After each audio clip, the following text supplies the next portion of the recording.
आदरणीय दिदीबहिनी तथा दाजुभाइहरू, आज विश्व कोरोना भाइरसको महामारीबाट आक्रान्त छ र यसका विरुद्धको लडाइँमा सरिक छ र त्यसका विरुद्ध हामी पनि लडिरहेका छौँ। यसै क्रममा मुलुक 62 दिनदेखि लकडाउनमा छ। कुनै मानवीय क्षति नहोस् भन्ने हाम्रो अथक प्रयासका बावजुद यसबीचमा नेपालभित्र हाम्रा 3 जना नागरिकको दुःखद निधन भएको छ। उहाँहरूसहित कोरोना भाइरसद्वारा स्वदेश तथा विदेशमा भएको मानवीय क्षतिप्रति दुःख व्यक्त गर्दछु र शोकाकुल परिवारजनमा म गहिरो समवेदना व्यक्त गर्दछु। बन्दाबन्दी आगामी जेठ 20 गतेसम्म जारी छ। यसले गर्दा हाम्रो समग्र अर्थतन्त्र र सम्पूर्ण देशवासीमा पुग्न गएको अप्ठ्यारोप्रति सरकार गम्भीर र संवेदनशील छ।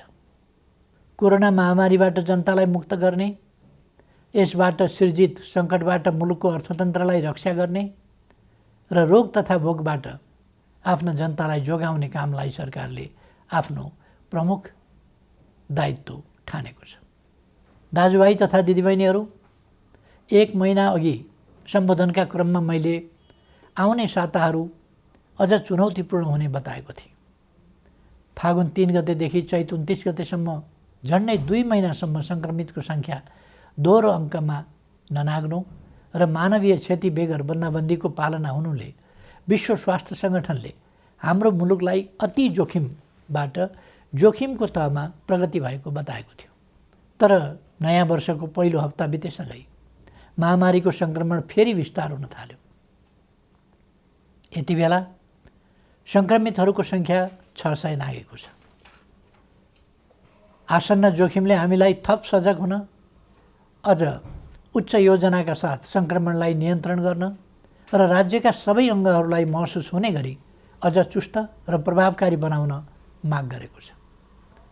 यस महामारीलाई नियन्त्रण गर्न प्रारम्भिक दिनका तयारीमा केही अलमल जस्तो देखिए तापनि हालसम्म आइपुग्दा हामीले लिएका कदमहरू सफल भएका छन्। लकडाउनले जीवनलाई असहज त बनाएको छ, तर यसले सामाजिक दूरी कायम गर्न, केसहरू पहिचान गर्न, आइसोलेसनमा राख्न र सम्पर्कित व्यक्ति पत्ता लगाउन मद्दत पुर्याएको छ। समयमै गरिएको लकडाउन, अन्तर्राष्ट्रिय सीमा नाका र उडानहरू बन्द गर्ने निर्णय र समयमै तय गरेको अस्पताल सेवा सञ्चालन कार्यविधिको तर्जुमा र कार्यान्वयन लगायतका कदमहरूले महामारीबाट हुन सक्ने डरलाग्दो क्षतिलाई जोगाएको छ।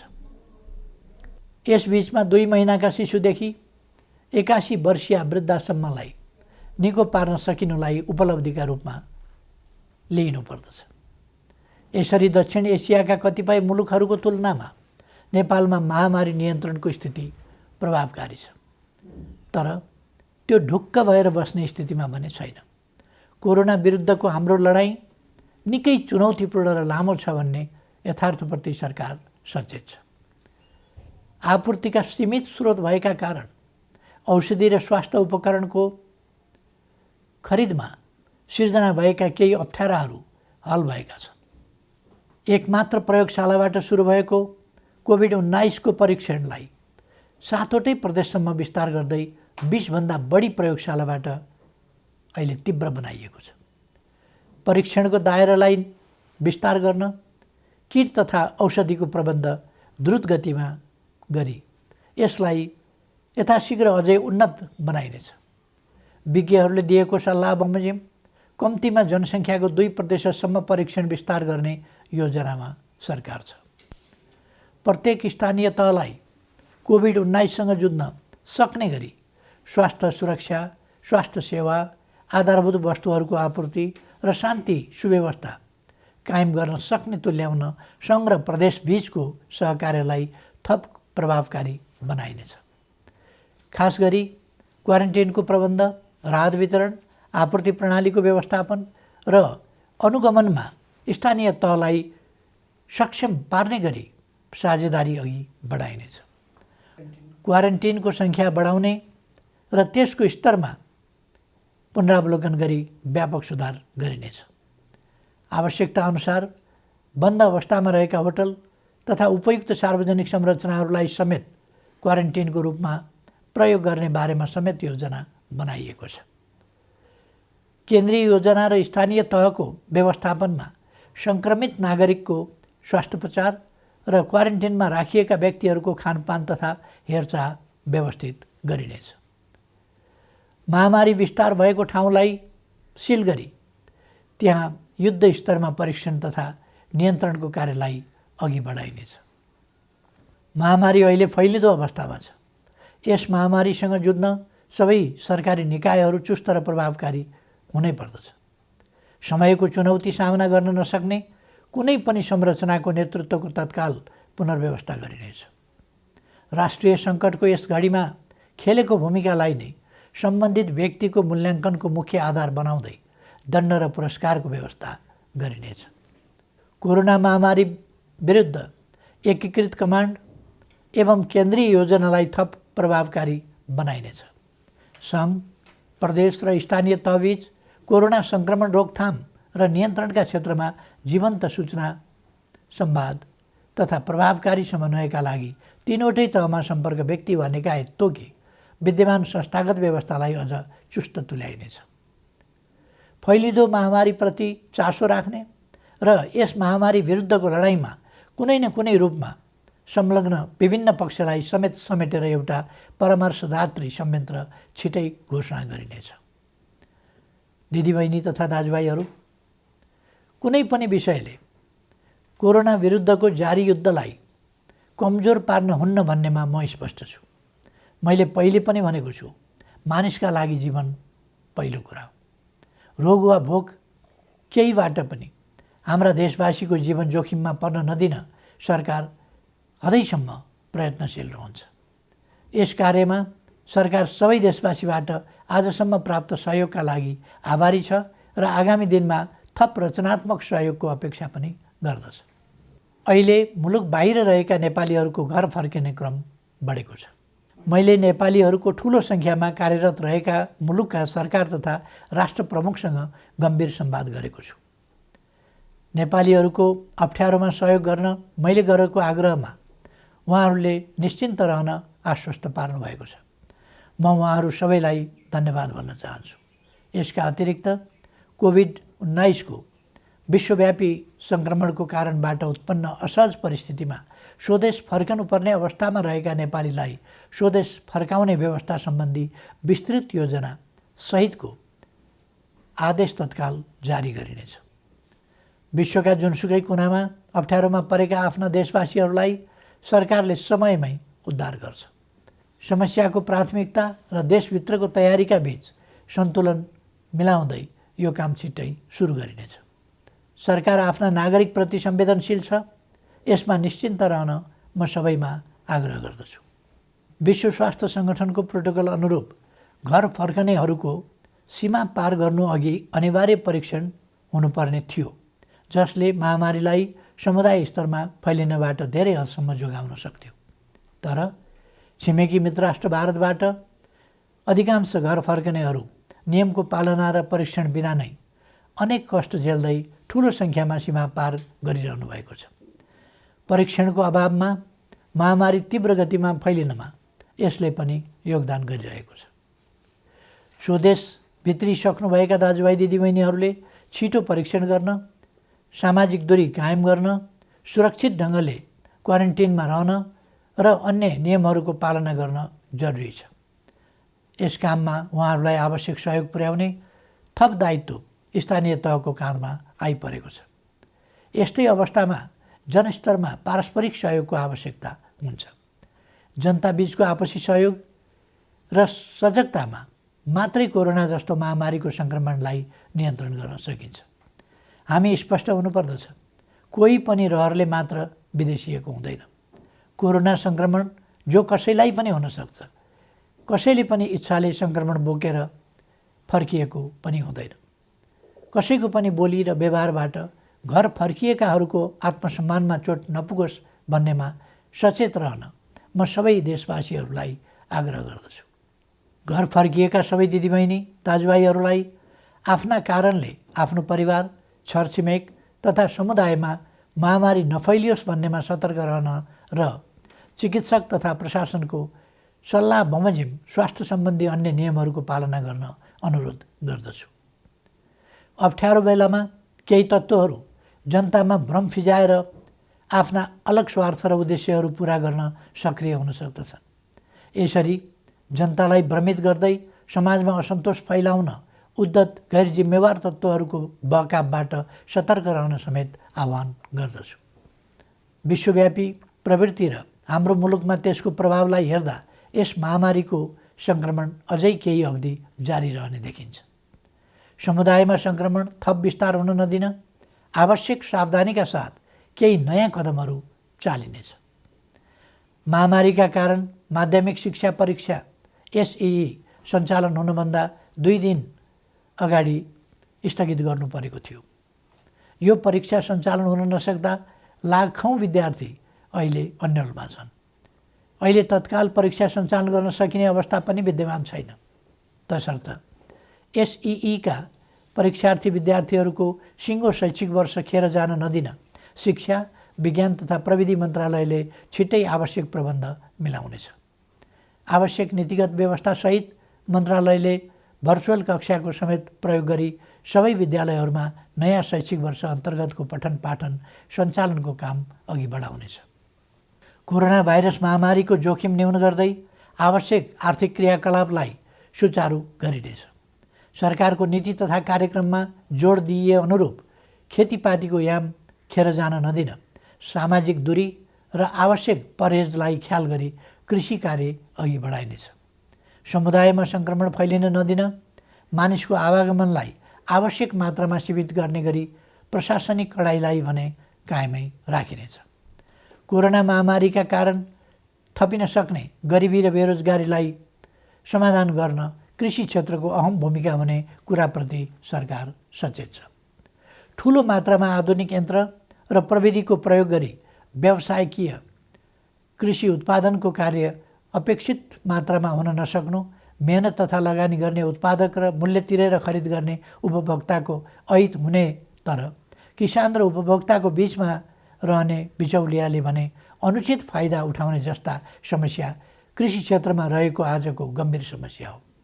यस समस्यालाई सम्बोधन गर्न आवश्यक खाद्य वस्तुहरूको आयातलाई घटाउने, कृषिमा आत्मनिर्भर हुने, क्रमशः कृषि उत्पादनको निर्यात तीव्र पार्ने र कृषि क्षेत्रमा ठुलो मात्रामा रोजगारी र स्वरोजगारी सृजना गर्ने कार्यक्रम हालै संसदबाट नीति तथा कार्यक्रमका रूपमा पारित गरिसकिएको छ। कोरोना महामारीका बीच पनि अर्थतन्त्रलाई चलायमान राख्ने र राष्ट्रिय गौरवका आयोजना लगायत कतिपय विकास आयोजनालाई अगाडि बढाउने हाम्रो प्रयास र प्रयोग सफल भएको छ। कोरोना महामारी बीच पनि माथिल्लो तामाकोशी, मेलम्ची, पोखरा, भैरवा र काठमाडौँ विमानस्थल निर्माण विस्तार तथा रानीपोखरी, धरहरा लगायत पुनर्निर्माणका काम अगाडि बढाउन सकिएको छ। यसले कोरोनालाई छल्दै विकासका काम अगाडि बढाउन सकिन्छ भन्ने पुष्टि भएको छ। अब नियन्त्रणको सीमाभित्र रहन सक्ने थप उद्योगहरूलाई सञ्चालनको अनुमति दिइनेछ। काममा आउने आफ्ना श्रमिकलाई समुदायमा छ्यासमिस नहुने प्रबन्ध गर्ने शर्तमा जुन जुन जिल्लाका श्रमिक हुन् तिनीहरूलाई पहिले कोरोना परीक्षण गरी प्रशासनको निगरानीमा उद्योग व्यवसाय सञ्चालन हुने स्थानमा ल्याउने प्रबन्ध मिलाइनेछ। सम्बन्धित उद्यमीले आफ्नो व्यवसायमा रहने श्रमिकहरूले तोकेको प्रोटोकल पालना गरे नगरेको अनुगमन आफै गरी त्यसको नियमित जानकारी सम्बन्धित प्रशासनिक निकायमा गराउनु पर्नेछ। यसको प्रभावकारिताको आधारमा क्रमशः थप व्यवसाय सञ्चालनको प्रक्रिया अघि बढाइनेछ।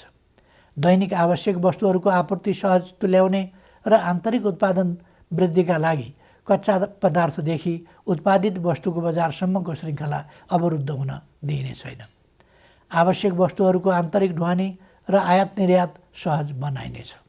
कोरोना महामारीको असरबाट क्षति भएका औद्योगिक व्यावसायिक क्षेत्रका लागि राहत सुविधाको व्यवस्था सरकारले गर्नेछ। यस्ता सुविधामा कर सहुलियत, शुल्क मिनाहा, कर्जाको ब्याज सहुलियत, सहज ऋणको उपलब्धता, एवं विद्युत लगायतका क्षेत्रमा दिइने छुटहरू पर्नेछन्। निजी क्षेत्र सबल नहुँदा अर्थतन्त्र सबल हुन सक्दैन भन्ने यथार्थलाई सरकारले राम्रोसँग बुझेको छ। शिथिल बन्न पुगेको अर्थव्यवस्थालाई दुरुस्त गर्न आवश्यक आर्थिक पुनरुत्थान सम्बन्धी विस्तृत प्रस्ताव अर्थ मन्त्रालयले छुट्टै जारी गर्नेछ। यस अप्ठ्यारो समयमा अपाङ्गता भएका व्यक्ति वा अन्य कसैको पनि राज्यले उपलब्ध गराउँदै आएको सामाजिक सहायतामा कटौती गरिने छैन। सामाजिक सुरक्षाको दायरा फराकिलो पारिनेछ। योगदानमा आधारित सामाजिक सुरक्षा प्रणालीलाई परिमार्जन गरिनेछ। यस प्रणालीमा आबद्ध सबै श्रमिकहरूको सामाजिक सुरक्षा कोषमा गर्नुपर्ने योगदान रकम हाललाई सरकारी कोषबाटै मिलान गरिनेछ। श्रम गर्नै नसक्नेलाई राहत दिउँ, बाँकी सबैलाई काम दिउँ र आर्थिक रूपमा भर्ते गरौँ भन्ने मान्यतामा सरकार दृढ छ। प्रधानमन्त्रीको नेतृत्वमा रहेको प्राकृतिक विपत्ति न्यूनीकरण तथा समस्या समाधान कोष र गृहमन्त्रीको नेतृत्वमा रहेको प्राकृतिक विपत्ति राहत कोषमा समेत रहेको रकमको महत्त्वपूर्ण हिस्सा कोरोना सङ्क्रमण रोकथाम नियन्त्रण तथा उपचार कोषमा हस्तान्तरण गरिनेछ, जसबाट कोरोना रोकथाम नियन्त्रण र उपचारमा थप योगदान पुग्नेछ। यति बेला विदेशमा रोजगारी गुमेर ठुलो सङ्ख्यामा हाम्रा श्रमिकहरू स्वदेश फर्किनु भएको छ। साथै कोरोना महामारीका कारण नेपालमा कार्यरत विदेशी श्रमिकहरू पनि ठुलो सङ्ख्यामा आफ्नो देशमा फर्केको या फर्कने अवस्था रहेको छ। मुलुकमा विद्यमान र यस्ता विभिन्न ढङ्गले सिर्जना भएका रोजगारीका अवसर, विदेशमा रोजगारी गुमाएर स्वदेश फर्किएका र स्वदेशमै रोजगारविहीन नेपालीहरूलाई उपलब्ध गराइनेछ। यसका लागि आवश्यक पर्ने उपयुक्त सिप र तालिमको व्यवस्था सरकारले गर्नेछ। कृषि, साना तथा मझौला उद्योग, व्यवसाय, निर्माण तथा सेवा क्षेत्रमा स्वरोजगारी सृजना गरी आत्मनिर्भर अर्थतन्त्रको गन्तव्यमा अघि बढ्ने विषय पहिले नै चर्चा गरिएको छ। सङ्घ, प्रदेश र स्थानीय तहको सहकार्यमा पारिश्रमिक सहितको जनसहभागिता र प्रविधि सहितको श्रममूलक विकास निर्माणका कार्यहरू स्थानीय तहमा सञ्चालन गरिनेछ। प्रधानमन्त्री रोजगार कार्यक्रम अन्तर्गतको रोजगार सेवा केन्द्रलाई श्रम ब्याङ्कको रूपमा अघि बढाई सूचीकृत श्रमिकलाई उपलब्ध रोजगारीमा परिचालन गरिनेछ। स्थानीय तहहरूले स्वदेश फर्की बेरोजगार रहेका र स्वदेशमै रही रोजगारीको अवसर नपाएकाहरूलाई रोजगार सेवा केन्द्रमा दर्ता हुनका लागि सहजीकरण गर्नेछ। दिदीबहिनी तथा दाजुभाइहरू, कोरोना भाइरसको महामारी हत्तपत्त नहट्न पनि सक्छ भन्ने वास्तविकतालाई हामीले आत्मसात गर्नुपर्दछ। भाइरसको औषधि छैन, यस भाइरसको पनि औषधि छैन। विज्ञहरू भनिरहेका छन्, यस भाइरसका विरुद्धको नयाँ खोप पत्ता नलागेसम्म यस महामारी विरुद्ध नियन्त्रण गर्ने उपलब्ध उपाय भनेकै हाम्रो आनीबानी र आहार विहारमा आवश्यक सतर्कता अपनाउनु हो। हालसम्मका उपायहरू हुन् भाइरसलाई व्यक्तिबाट व्यक्तिमा सर्न नदिन, सामाजिक दूरी कायम गर्ने र हरेक व्यक्तिमा प्रतिरोधी क्षमता वृद्धि गर्ने। सोचौँ, हुने खाने हुन् वा हुँदा खानेको अचारको रूपमा होस् वा तरकारी, हाम्रा भान्सामा प्रयोग हुने केही तत्त्वहरूमा किन समानता पाइन्छ? किनकि त्यसमा औषधीय तत्त्व छ। हाम्रा पूर्वजहरूले हजारौँ वर्ष अगाडिदेखि गहिरो अनुसन्धान गरेर प्रचलनको रूपमा अगाडि सारेका, हाम्रो भान्सामा प्रयोग हुँदै आएका ती औषधीय तत्त्वले रोगको प्रतिरोध क्षमता बढाउन बल पुर्याइरहेका छन्। तसर्थ निरोगी नेपाल निर्माणका लागि 5 कार्य गर्न आग्रह गर्दछु। पहिलो, यस महामारीसँग लड्दै निरोगी नेपाल निर्माणमा आफूलाई तयार राख्न उपलब्ध आहारलाई स्वच्छ र सन्तुलित बनाऊ। दोस्रो, लकडाउनको समयमा उपलब्ध फुर्सदलाई स्वस्थ रहन उपयोग गरौँ। शारीरिक र श्वास प्रश्वासको चुस्तताको लागि घरैभित्र व्यायामलाई निरन्तरता दिउँ। तेस्रो, भाइरस फोहोरमा रमाउँछ। आफ्नो शरीर र वासस्थान दुवैको सरसफाइमा एकदमै ध्यान दिउँ। चौथो, स्वस्थ रहनका लागि पर्याप्त आराम आवश्यक छ, यसमा ध्यान दिउँ। पाँचौँ, उच्च मनोबल कायम राखौँ। भय र त्रास, चिन्ता र आशंकाले रोगव्याधिका विरुद्धको लडाइँमा कमजोर तुल्याउँछ। कोरोना भाइरसबाट जीवन गुमाउनेको सङ्ख्या प्रतिशतमा हेर्ने हो भने हामीले सामान्य ठानेका मौसमी रुगाखोकीबाट मर्नेको भन्दा कम छ भन्ने त तथ्याङ्कले नै बताएको छ। नबोलौँ, हरेक चुनौतीको सामना गरेर नै मानव जाति आजको स्थानमा आइपुगेको हो। मानव जातिले सभ्यताको इतिहासमा असाधारण प्रतिकूलताहरूको सामना गरेको छ। हिमयुग जस्ता अनेक कठिन समय पार गरेको छ। औषधि र अस्पताल नै नभएको बेलामा समेत अनेकन महामारीहरूको सामना गरेर अघि बढेको छ। मैले पहिले पनि चर्चा गरेको छु, चुनौतीको सामना गर्ने, लडेको ठाउँबाट धुलो टकटकाउँदै उठ्ने र अघि बढ्ने नेपालीको चरित्र हो। हाम्रो आनीबानी र खानपिन ठिक हुँदा हामी जोगिन्छौँ र कोरोनालाई पराजित गर्न सक्छौँ। त्यसैले सकारात्मक सोच राखौँ। सरकारले यसलाई निरोगी नेपाल निर्माण अभियान भनेको छ। निरोगी नेपाल निर्माणलाई मूल स्वास्थ्य नीति बनाएको छ। प्रकृति मैत्री स्वच्छ जीवन प्रणाली प्रवर्धन गरी नेपालीको रोग प्रतिरोधी क्षमता वृद्धि गर्न निरोधात्मक कार्यक्रम सञ्चालन गर्ने नीति अघि सारिएको छ। हाल कोरोना महामारी विरुद्ध सबै सामर्थ्य लगाउने र कोरोना मुक्त नेपालको स्वास्थ्य सेवामा प्रतिरोधात्मक र उपचारात्मक विधि अवलम्बन गर्न सरकार प्रतिबद्ध छ। नेपालीहरूको मनोबल उच्च छ र प्रतिरोध क्षमता पनि असाधारण छ। यस महामारीलाई सरकारले अघि सारेका विभिन्न उपायहरूसहित आफ्नो उच्च मनोबल र प्रतिरोध क्षमताका साथ पराजित गर्नेछौँ भन्ने मैले विश्वास लिएको छु। सबैमा सुस्वास्थ्यको कामना गर्दछु। धन्यवाद।